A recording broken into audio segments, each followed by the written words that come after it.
This month, we have been talking about delight all year. For those of you who are new, all year we have been talking about being awake and being awake to different aspects of life. And so this month, we've been being awake to delight because it's August and it's summertime.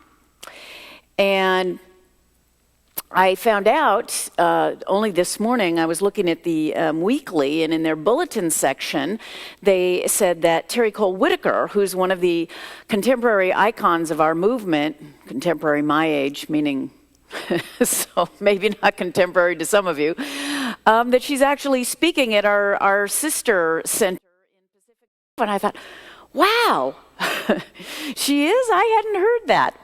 But that reminded me of when I first heard about her before I came into this teaching. She was the first way I heard about it. But it reminds me about the two, to me, very key aspects of our teaching. And one, of course, is the freedom-giving foundational work we do, which is explained by one of our taglines, change your thinking, change your life, which is, by the way, what we spend the 10 weeks of the Foundations of Science of Mind doing, is to start seeing how our thinking has power over what we experience in life and how to start looking for and shifting the thoughts that are not in alignment with the lives we want. So, and because if you're older than 10 weeks, I think all of you are. I think I'm pretty safe. If you're older than 10 weeks old, then you've spent a lot more time than 10 weeks thinking along the lines you've thought. So to think that a little seminar or workshop of a half an hour can undo that work, it doesn't happen. So 10 weeks kind of allows you to start really making some significant interior changes. So that change your thinking, change your life, that is the first work we do into this wonderful Science of Mind teaching. And for me, the other big piece was and is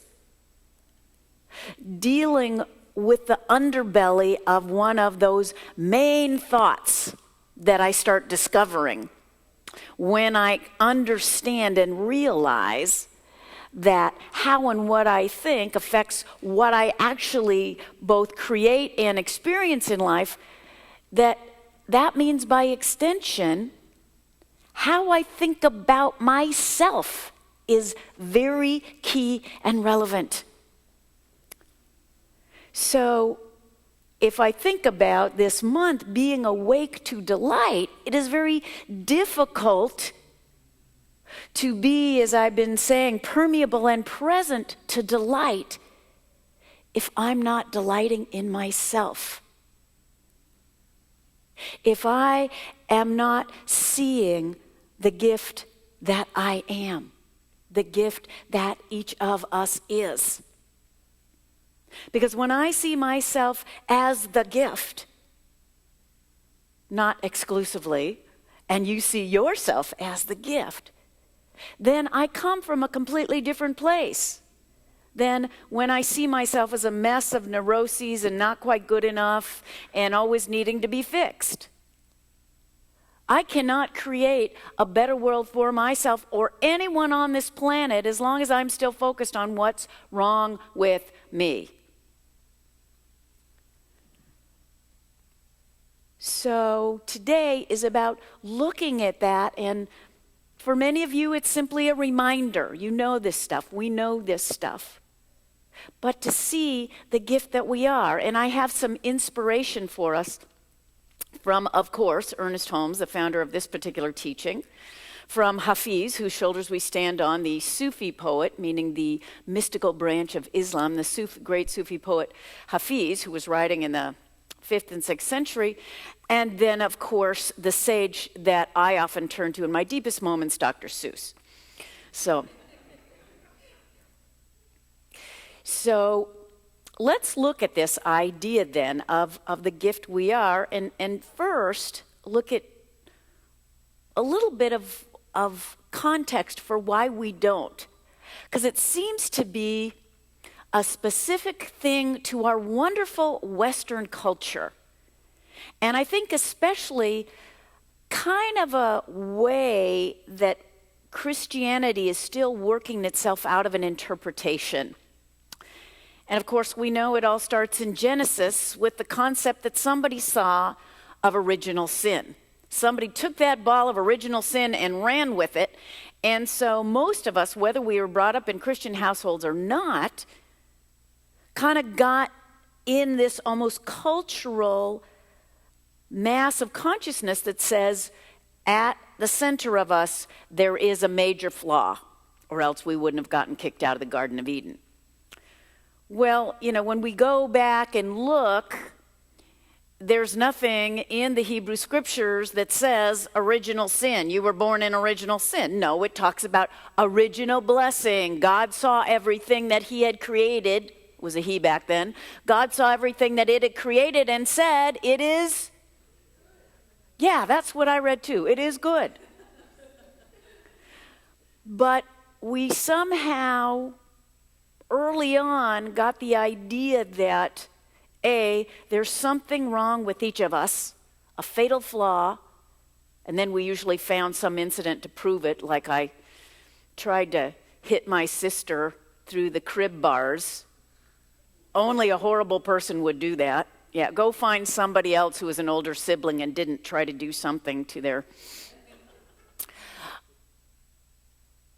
And then we start saying, okay, there's something wrong with it. There's something wrong with me. There's certainly in the media, especially if you're women, although I want to be equal opportunity, there's something wrong with our bodies if it's not right. There's something wrong with our teeth. And then all our human potential movement, there's something wrong with me if I'm not actualizing myself every second. So there's a lot to be awake to that's wrong with us. And we're so afraid that to love ourselves and love this thing that God created as us is the pathway to perdition.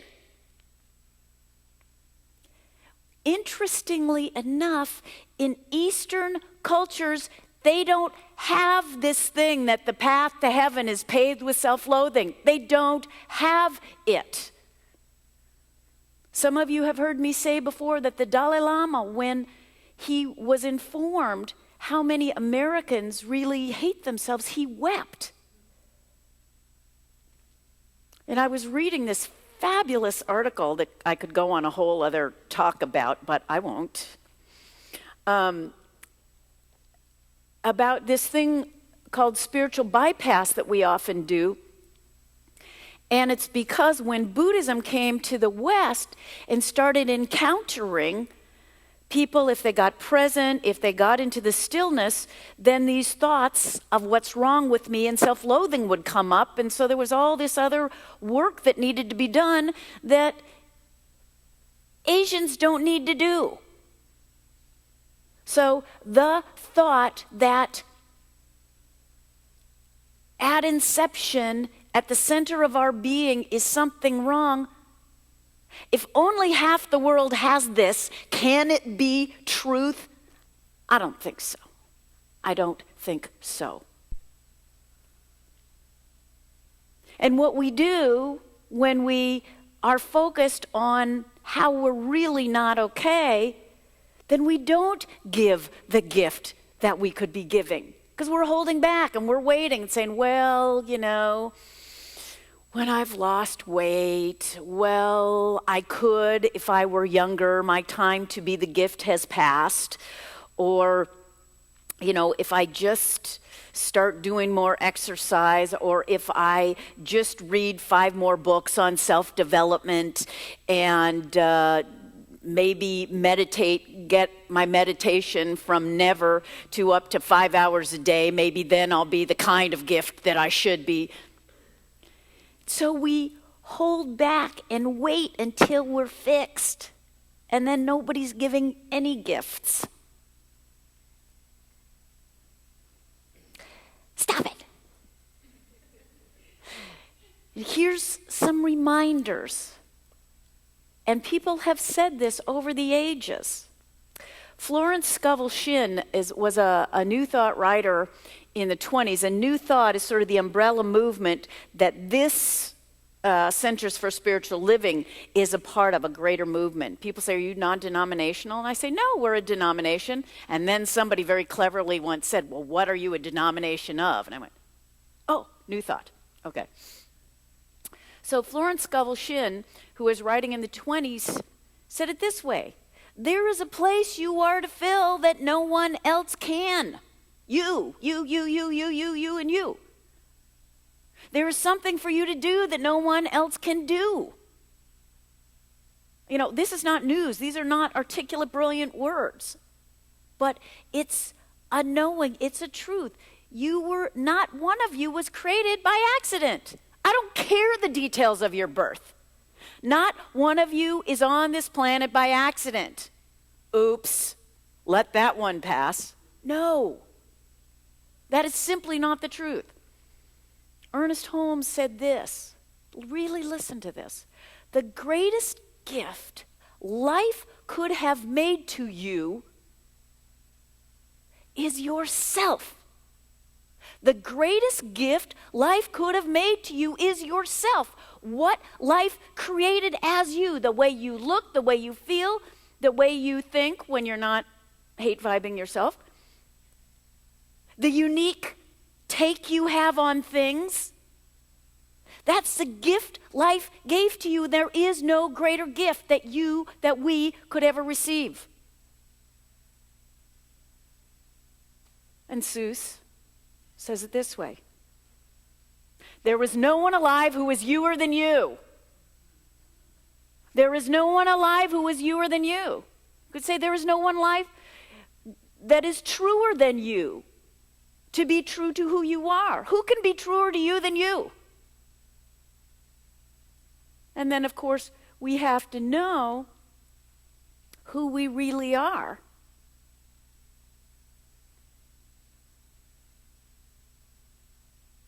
And we have to know what that means and doesn't mean. My little analytical mind loves to go, well, is this the who I am, or the who I am, or the who I am, or the... And in a way, it's all of it. As my dear friend, Reverend Dr. David Bruner up in San Jose says, all you are and all you aren't. All of that is the gift of you. Ernest Holmes and others talk about a pattern of perfection at the center of our being. And I know sometimes I read that and go, the perfection, oh yeah, that part where there's nothing wrong. Go, no. If perfection sends you off into the can't measure up, there's a pattern of completeness at the center of your being. Who you are and who you aren't.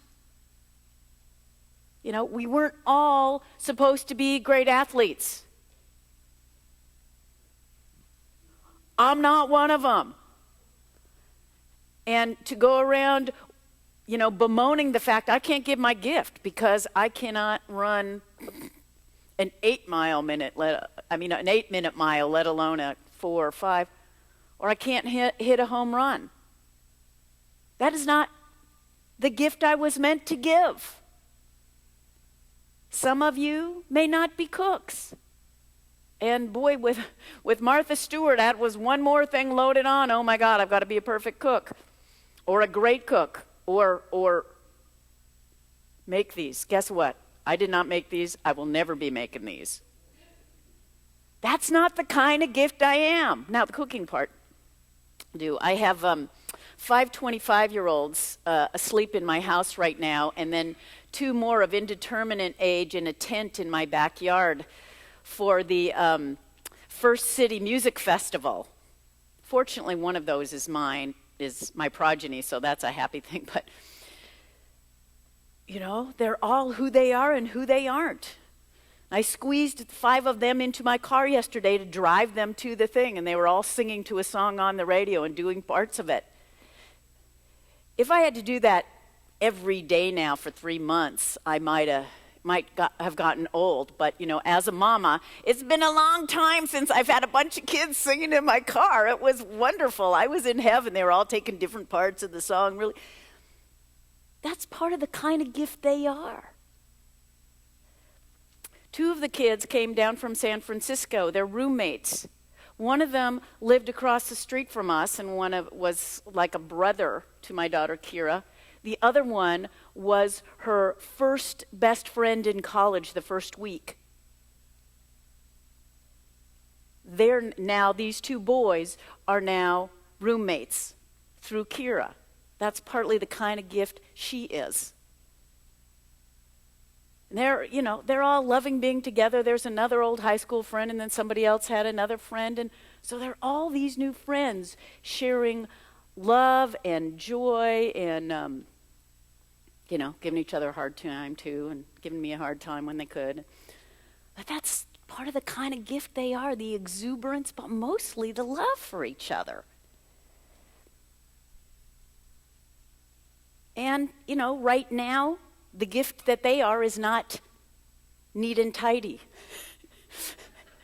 If you walked into my house, you would know there's a bunch of people staying there, and they came home, late whenever the thing was over last night after saying, "Mom, there's 2 people who can't find a place to stay. Can they put a tent up in the backyard?"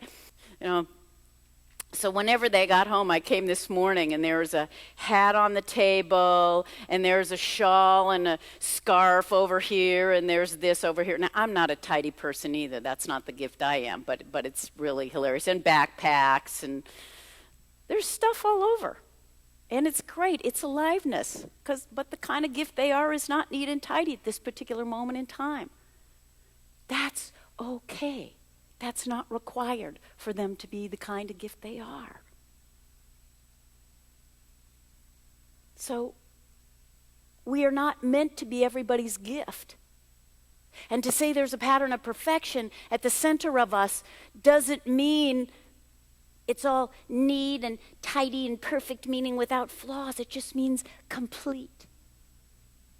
There is no less God here than here, here than here, here than here, here than here, here than here, than here. There's no less God in any of us. It's all there. And we haven't come here to this planet to be arguing for our limitations. As the great sage in Richard Bach's book Illusion said, we are not here to be arguing for our limitations, because as soon as we argue for our limitations, they are ours. Our limitations are not the gift we have to give to the world, unless they're in service to the fact that I have this limitation, and that doesn't keep me from giving and being the gift that I am. We are not here to moan and bemoan that we're too old or too this or too that or not enough this or not enough this. We are here to claim the gift that we are. Hafiz says it this way: we have not come here to take prisoners, but to surrender ever more deeply to freedom and joy. We have not come into this exquisite world to hold ourselves hostage from love. Run, my dear, run from anything that may not strengthen your precious budding wings.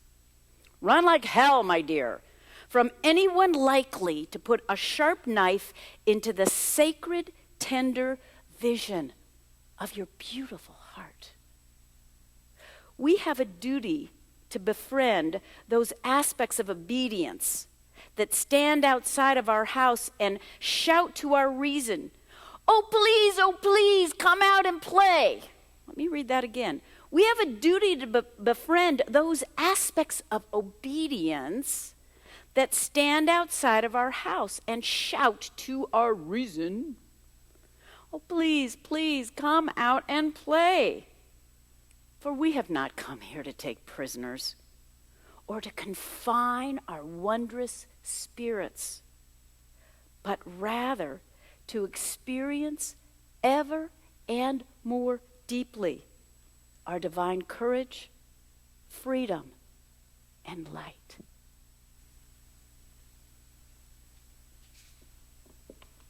Because the thing is, who we are, who each of us is, and you know this as well, is much more than a collection of our history, our psyche, our personality, our education, our looks.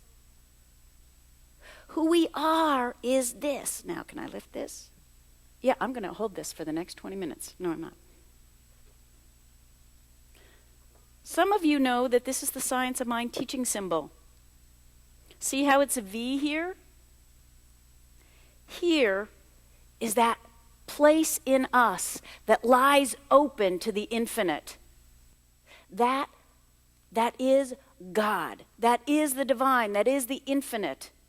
And one way to understand this V is the infinite channeling itself into form, and this form being each of you. Each of you is the allness of God channeled into individuality in those points of light that George Bush talked about. But really, the vastness, the hugeness of God, individualized, boink, boink, boink, boink, boink. Because that's who we really are. Is that divinity individualized. And that's a kind of gift. Now I'm going to move it back. That you are. And that gift is not meant to be locked up in a closet or only doled out to a few close friends. It doesn't mean that all of us is meant to be an extrovert and be up yakking to people like someone we know.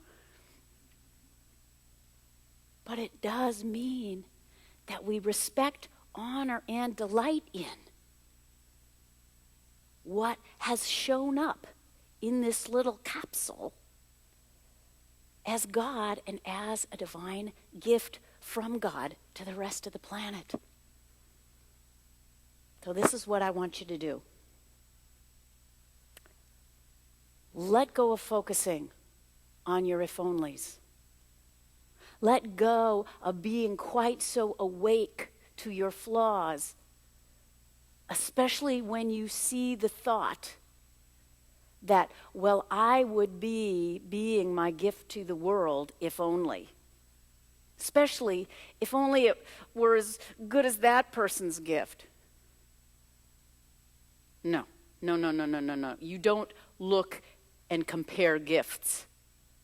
You just know that just as you are and just as you aren't, you are that gift. So you let go of focusing on the if-onlys. So in that wonderful vacuum, what do you put in?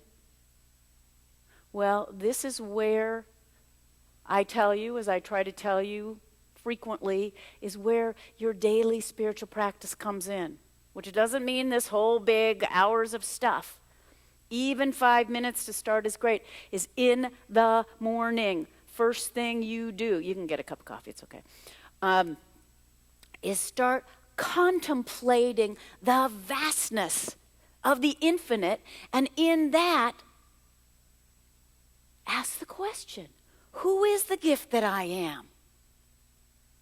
What is the gift that I am? Who is God as me, and how does that show up? In your opening to the infinite.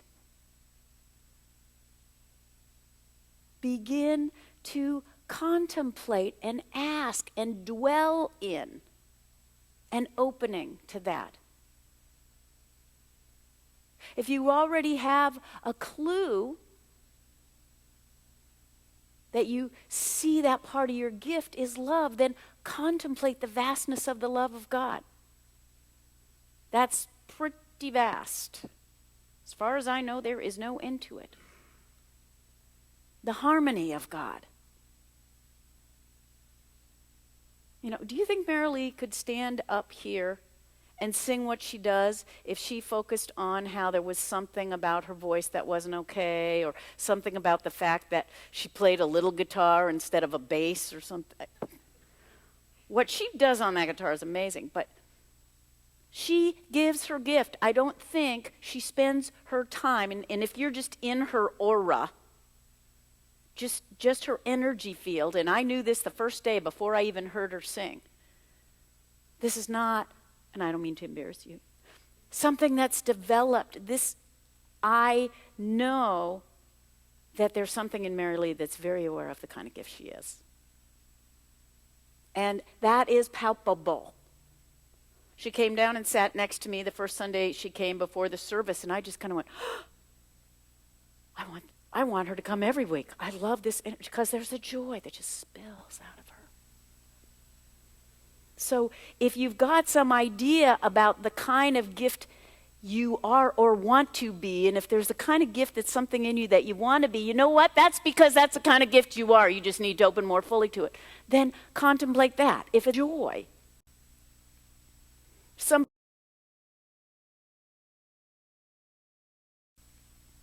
somebody that I know, particularly in this room, that has a really great sense of humor.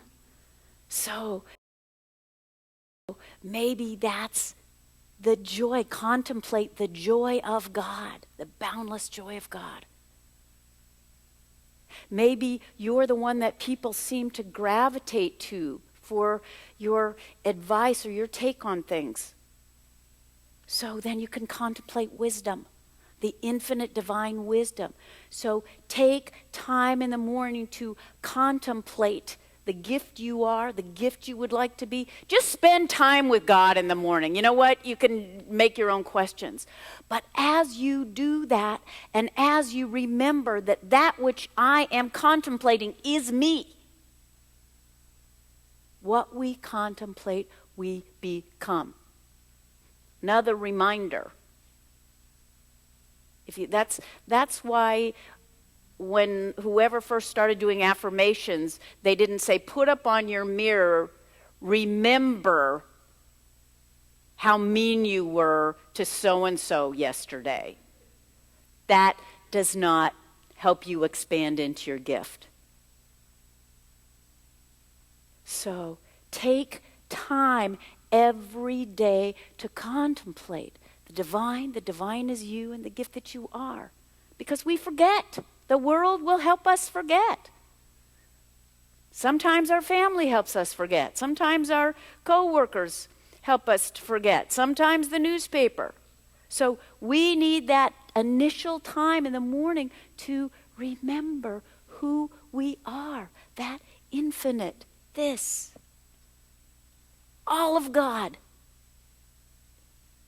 uniquely individualized.